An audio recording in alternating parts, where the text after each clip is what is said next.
الحمد للہ رب العالمین نصلی و نسلم علی سید المرسلین۔ قرآن حکیم کلاس میں آج ہم سورۃ النساء کی آیت نمبر 171 تا 173 کو انشاءاللہ سمجھیں گے۔ گزشتہ کئی نشستوں میں اہل کتاب میں سے یہود کے باطل نظریات اور اللہ کی کتاب کے ساتھ ان کے کھلواڑ ہمارے سامنے آ چکے ہیں۔ اب اہل کتاب میں سے عیسائیوں کے باطل نظریات کی تردید کی جائے گی۔ دیکھیے آیات کی طرف، یا اہل الکتاب لا تغلوا فی دینکم، اے اہل کتاب اپنے دین میں مبالغہ مت اختیار کرو، یعنی اپنے دین کی عصبیت میں حق بات کی حد سے تجاوز مت کرو۔ عیسیٰ علیہ السلام کی تعظیم اتنی کرو جتنی کسی رسول کی جاتی ہے، اس حد سے آگے بڑھ کر ان کو خدا یا معبود یا خدا کا بیٹا مت قرار دو۔ وَلَا تَقُولُوا عَلَى اللَّهِ إِلَّا الْحَقِّ، اور اللہ کے متعلق حق بات کے علاوہ اور کچھ نہ کہو، اور حق بات یہی ہے کہ اللہ تعالیٰ کا کوئی شریک نہیں، نہ اس کی بیوی ہے نہ اس کی کوئی اولاد ہے۔ آگے سنو عیسیٰ علیہ السلام کی حقیقت کیا ہے۔ انما المسیح عیسی ابن مریم رسول اللہ، حضرت مسیح عیسیٰ ابن مریم علیہ السلام وہ تو بس اللہ کے رسول تھے، معبود نہیں تھے۔ وَكَلِمَتُهُ أَلْقَاهَا إِلَى مَرْيَمَ وَرُوحٌ مِّنْهُ، اور وہ اللہ کے کلمہ کن کا نتیجہ تھے جس کو ڈالا اللہ نے مریم کی طرف، اور اس کی طرف سے روح تھے۔ آیت کے اس حصے میں حضرت عیسیٰ علیہ السلام کے بارے میں 4 باتیں بیان کی گئی۔ ایک، وہ رسول اللہ تھے۔ نمبر 2، اللہ کا کلمہ تھے۔ نمبر 3، اس کلمے کو مریم کی طرف القاء کیا گیا۔ نمبر 4، وہ اللہ کی روح تھے۔ تو چاروں باتیں بے ترتیب سمجھ لیجئے۔ پہلی بات، وہ اللہ کے رسول تھے، یعنی اس سے تجاوز نہ کیا جائے، مبالغہ نہ کیا جائے اور نہ ہی کمی کی جائے کہ یہود کی طرح اللہ کا رسول بھی نہ تسلیم کیا جائے، تو ان کو رسول اللہ سمجھا جائے۔ دوسری بات، کلمتہ، حضرت عیسیٰ علیہ السلام اللہ کا کلمہ تھے، یعنی کلمہ کن کا نتیجہ تھے کہ حکم دیا پیدا ہو جا، اور عیسیٰ علیہ السلام بغیر باپ کے پیدا ہو گئے۔ تیسری بات، القاہا الی مریم، اس کلمہ کن کو مریم علیہ السلام کی طرف القاء کیا، چونکہ اللہ نے ایک قانون بنایا ہے نا دنیا کا کہ مرد و عورت کے ملاپ سے بچہ پیدا ہوتا ہے، جبکہ حضرت مریم علیہ السلام کے ساتھ کسی مرد کا ملاپ نہیں ہوا تھا، وہ پاک دامن عورت تھی، ان کی شادی بھی نہیں ہوئی۔ تو اللہ نے کلمہ کن سے مرد کے بغیر ہی حضرت عیسیٰ علیہ السلام کو پیدا کر دیا۔ چوتھی بات، روح منہ، عیسیٰ علیہ السلام اللہ کی طرف سے روح تھے۔ یہ جو روح کی نسبت اللہ کی طرف کی ہے نا، اس کا مقصد ہے حضرت عیسیٰ علیہ السلام کا شرف بیان کرنا۔ اس سے یہ ہرگز نہ سمجھا جائے کہ وہ اللہ کی روح کا جز تھے کوئی، جیسے خانہ کعبہ کو بیت اللہ کہا جاتا ہے، اللہ کا گھر۔ اس کا مطلب یہ تو ہرگز نہیں نا کہ اللہ اس گھر میں رہتا ہے، یہ نسبت تو بس اس گھر کی عظمت اور شرف بیان کرنے کے لیے ہے۔ اس کو ہم درسی زبان میں کہتے ہیں نسبت تشریفی۔ پر حضرت عیسیٰ علیہ السلام اور مریم و زکریا علیہ السلام اور عیسائیوں کے بارے میں ہم تفصیلی گفتگو سورہ آل عمران کے پہلے 6 رکوعات میں کر چکے ہیں۔ بہرحال اللہ تعالیٰ فرما رہے ہیں، اے اہل کتاب اپنے دین میں مبالغہ مت اختیار کرو، اور اللہ کے متعلق حق بات کے علاوہ اور کچھ نہ کہو۔ اور حضرت مسیح علیہ السلام وہ تو بس اللہ کے رسول تھے، خدا یا ابن اللہ نہیں تھے، وہ اللہ کے کلمہ کن سے پیدا ہوئے جو مریم کی طرف ڈالا گیا، اور وہ اللہ کی طرف سے روح تھے۔ یہ ساری باتیں بیان کر کے آگے اللہ تعالیٰ نے فرمایا فَآمِنُوا بِاللَّهِ وَرُسُلِهِ، تو تم ایمان لاؤ اللہ پر اور اس کے سب رسولوں پر۔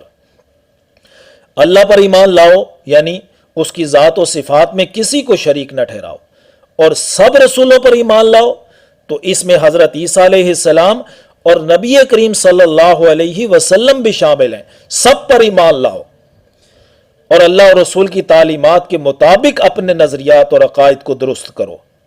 وَلَا تَقُولُوا ثَلَاثَةٌ، اور یہ نہ کہو کہ خدا تین ہے، یعنی اللہ تعالیٰ کے ساتھ ان دو ہستیوں حضرت مریم علیہ السلام اور حضرت عیسیٰ علیہ السلام کو شامل کر کے تین خداؤں کا دعویٰ مت کرو، عقیدہ تثلیث مت بناؤ. حضرت مریم علیہ السلام اور حضرت عیسیٰ علیہ السلام یہ تو اللہ کی مخلوق ہیں، اس کے بندے ہیں. عیسیٰ علیہ السلام اللہ کے رسول ہیں.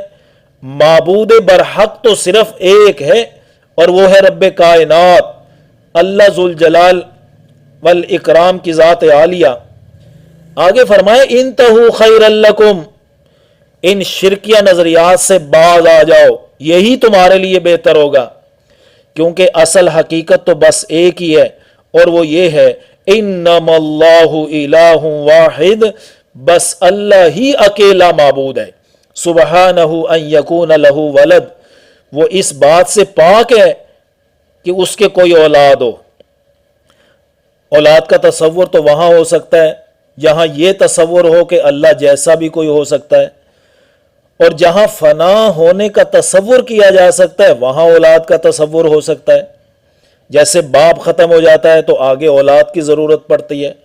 تو نہ تو اللہ جیسا کوئی ہے اور نہ ہی اللہ فانی ہے، اللہ بے مثل اور لا فانی ہے. اس لیے اگر کوئی یہ کہے کہ اللہ کی اولاد ہے تو اللہ نے فرمایا کہ یہ تو اس طرح ہے کہ گویا اس نے مجھے گالی دی ہے. آیت کے اگلے حصے کو دیکھو اور سوچو کہ کیا اللہ جیسا کوئی ہو سکتا ہے؟ لہو ما فی السماوات و ما فی الارض، اسی کی مخلوق اور ملک ہے جو کچھ آسمانوں میں اور جو کچھ زمین میں.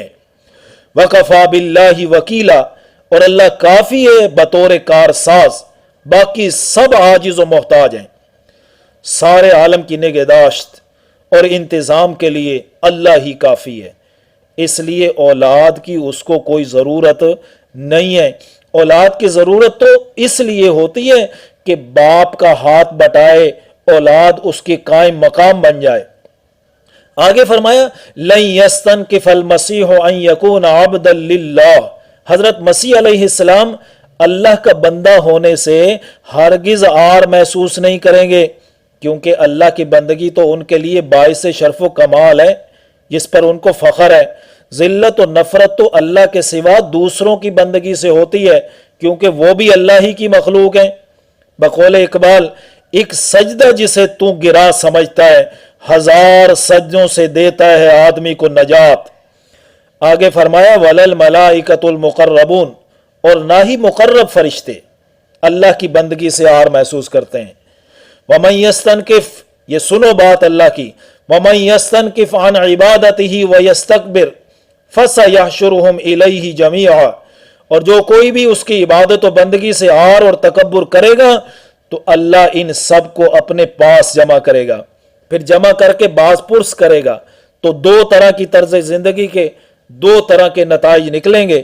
فَأَمَّا الَّذِينَ آمَنُوا وَعَمِلُوا الصَّالِحَاتِ، تو جو لوگ ایمان لائے اور نیک عمل کیے، اس طرز زندگی کا نتیجہ یہ نکلے گا کہ فَيُوَفِّيهِمْ أُجُورَهُمْ وَيَزِيدُهُمْ مِنْ فَضْلِهِ، تو اللہ تعالیٰ ان کو ان کا اجر پورا پورا دے گا اور اپنی مہربانی سے مزید بھی عطا کرے گا. جیسے دنیا میں دیکھا جاتا ہے جو سخی قسم کا شخص ہو وہ کام کروانے کی اجرت بھی پوری دیتا ہے اور پھر انعام بھی دیتا ہے اس پر زائد. اب آگے دوسرا طرز زندگی اور اس کا نتیجہ سنیے. وَأَمَّا الَّذِينَ اسْتَنْكَفُوا وَاسْتَكْبَرُوا، اور جن لوگوں نے اللہ کی بندگی کو آر سمجھا اور خود بڑے بنے. جیسے آج جدید تعلیم یافتہ لوگوں میں یہ طرز زندگی پروان چڑھ چکا ہے کہ وہ اپنے فلسفوں کو اور مخلوق کے بتائے ہوئے فلسفوں کو قرآن کے فلسفوں سے بہتر سمجھتے ہیں. آگے دیکھیے اس طرز زندگی اور اس طرز سوچ کا نتیجہ کیا نکلے گا. فَيُعَذِّبُهُمْ عَذَابًا عَلِيمًا، تو ایسے لوگوں کو اللہ دردناک عذاب دے گا. وَلَا يَجِدُونَ لَهُم مِّن دُونِ اللَّهِ وَلِيًّا وَلَا نَصِيرًا، اور نہیں پائیں گے وہ اپنے لیے اللہ کے سوا کوئی حمایتی اور نہ کوئی مددگار. الحمدللہ یہاں تک سورۃ النساء کی 173 آیات مکمل ہو چکی ہیں، اب صرف 3 آیات باقی رہ گئی ہیں۔ انشاءاللہ اگلی نشست میں سورۃ النساء مکمل ہو جائے گی۔ جو طلبہ و طالبات قرآن حکیم کلاس کے امتحانات میں حصہ لے رہے ہیں وہ اپنی تیاری جلد از جلد مکمل کر لیں۔ اللہ تعالی ہم سب کا حامی و ناصر ہو۔ آخر دعوانا ان الحمدللہ رب العالمین۔